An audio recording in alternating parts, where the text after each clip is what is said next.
Hello friends, welcome back to my YouTube channel Plants, Pots and Bonsai. বন্ধুগণ, আজ একটি bamboo গ্রুপের উপর কাজ করছি। এই ব্যাম্বু গ্রুপটা বেশ কয়েক বছর যাবত এই পাত্রের মধ্যে রয়েছে এবং এটি কমপ্লিটলি রুট বাউন্ড হয়ে গেছে।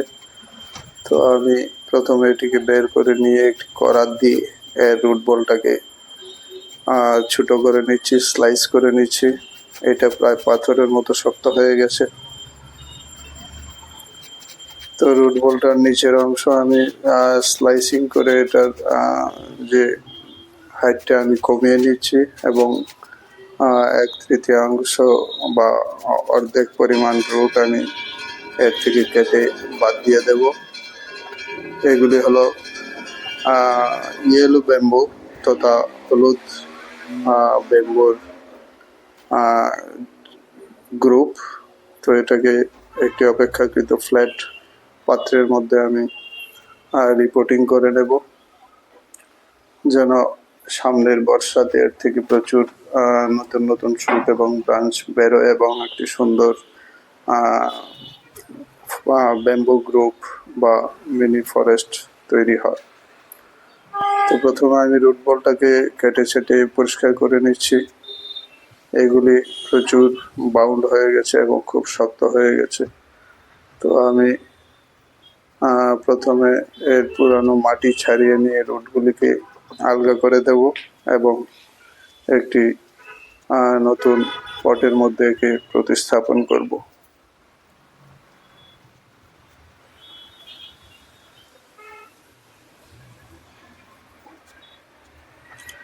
আপনারা জানেন ব্যাম্বু একটি কোনো বৃক্ষ নয়, একটি ঘাস বা ঘাস জাতীয় উদ্ভিদ এবং এর বিশেষ করে এশিয়া মহাদেশের প্রচুর ব্যবহারিক প্রয়োগ রয়েছে। বিশেষ করে আমাদের ত্রিপুরাতে এই ব্যাম্বু থেকে বিভিন্ন হ্যান্ডিক্রাফটসের খুব সুন্দর সুন্দর জিনিস তৈরি হয়, যা দেশে বিদেশে সুনাম অর্জন করেছে। ব্যাম্বু থেকে হ্যান্ডিক্রাফটের কারুকার্যমণ্ডিত খুব সুন্দর সুন্দর জিনিস তৈরি হয়। তো আমি রুট বলটাকে ছেটে নিয়ে রুটগুলিকে পুরানো মাটি থেকে আলগা করে নিচ্ছি।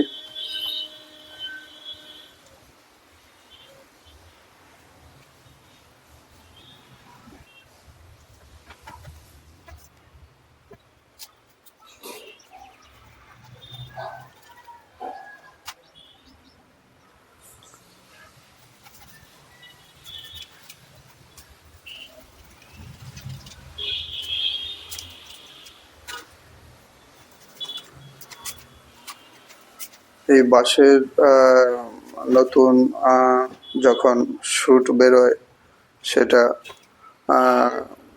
আমাদের পাহাড়ি অঞ্চলে খাদ্য হিসাবে ব্যবহার হয়। নতুন বাঁশের শুট যখন গোড়া থেকে বের হয় বেশ মোটা, এগুলিকে স্থানীয় ভাষায় বাঁশকরুলো বলে। সেগুলির সবজি হিসাবে, খাদ্য হিসাবে ব্যবহৃত হয়। এতে প্রচুর পরিমাণ ফাইবার থাকে। বিশেষ করে আমাদের উত্তর পূর্বাঞ্চলে, পাহাড়ি অঞ্চলের বহুল ব্যবহার রয়েছে খাদ্য হিসাবে এই ব্যাম্বু শুটের।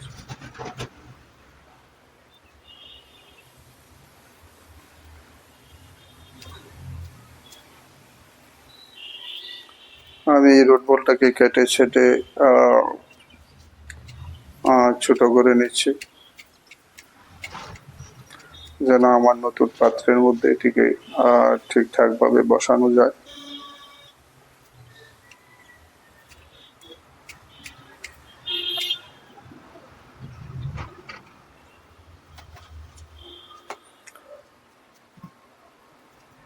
এই বাঁশের আরেকটি উপকারিতা হলো এর থেকে প্রচুর এই গাছগুলি, উদ্ভিদগুলি প্রচুর অক্সিজেন নির্গত তৈরি করে।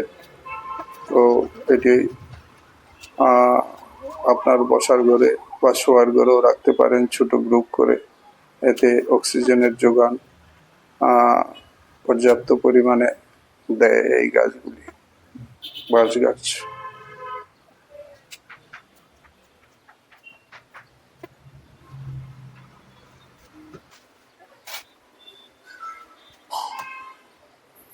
আমি এই ফ্ল্যাট পাত্রটি থেকে এই ব্যাম্বু গ্রুপটিকে বসিয়ে নেব এবং যাতে এর থেকে একটা ছোট একটা বাঁশের ঝাড়ি তৈরি হয়।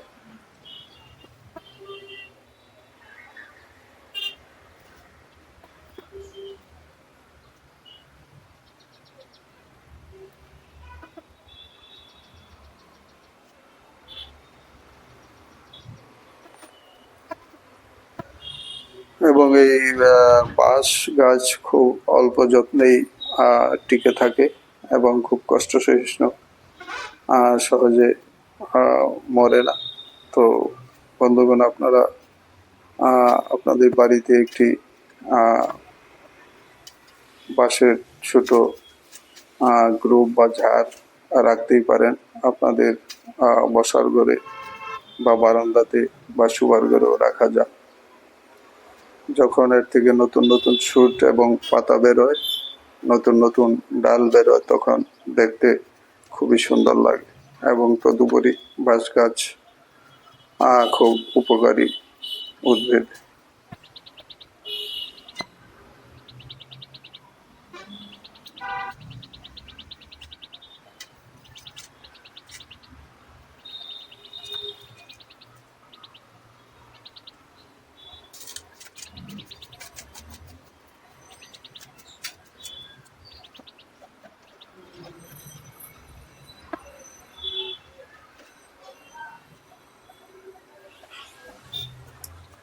তো বাঁশ গাছ থেকে বাঁশ থেকে যে কাগজ উৎপাদন হয় সেটা সবারই জানা।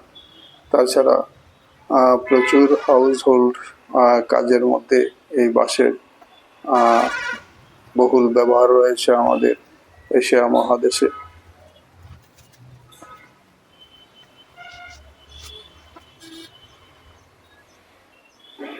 আমি কিছু দানা সার প্রয়োগ করে নিচ্ছি পটিং সয়েলের সঙ্গে।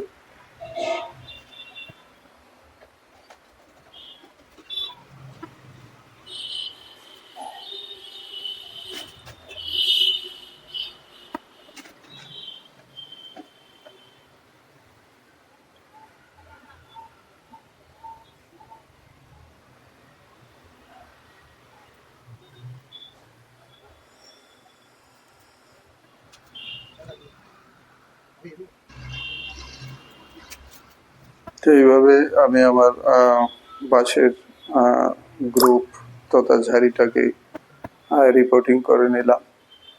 তো এখন আমি একটি ছোট বাঁশের লাঠির সাহায্যে প্রতিটি কাণ্ডকে একটু বেঁধে একটা অ্যালাইনমেন্টে নিয়ে আসবো, যেন গাছগুলি এলোমেলো হয়ে যেতে না পারে।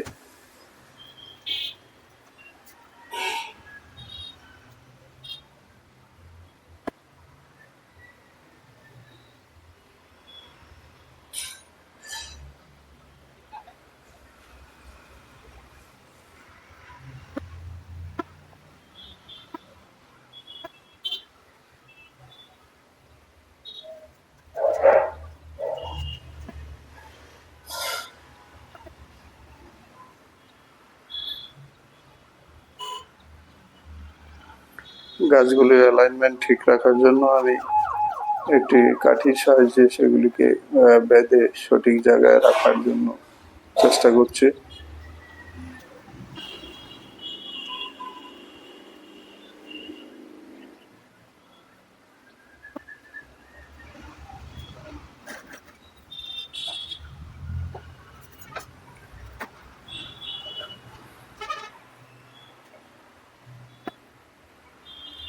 তো দর্শক বন্ধুদের আমার অনুরোধ, আপনারা খুব কম খরচে এবং খুব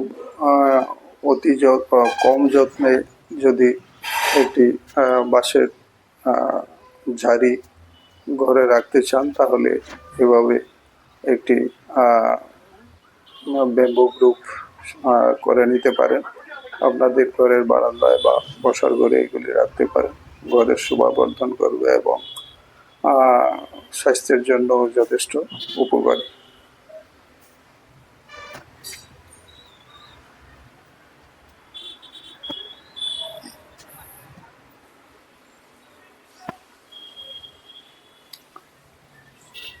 তো এইভাবে আমি আমার যে bamboo group, yellow bamboo group, সেটাকে রিপোর্টিং করে নিলাম।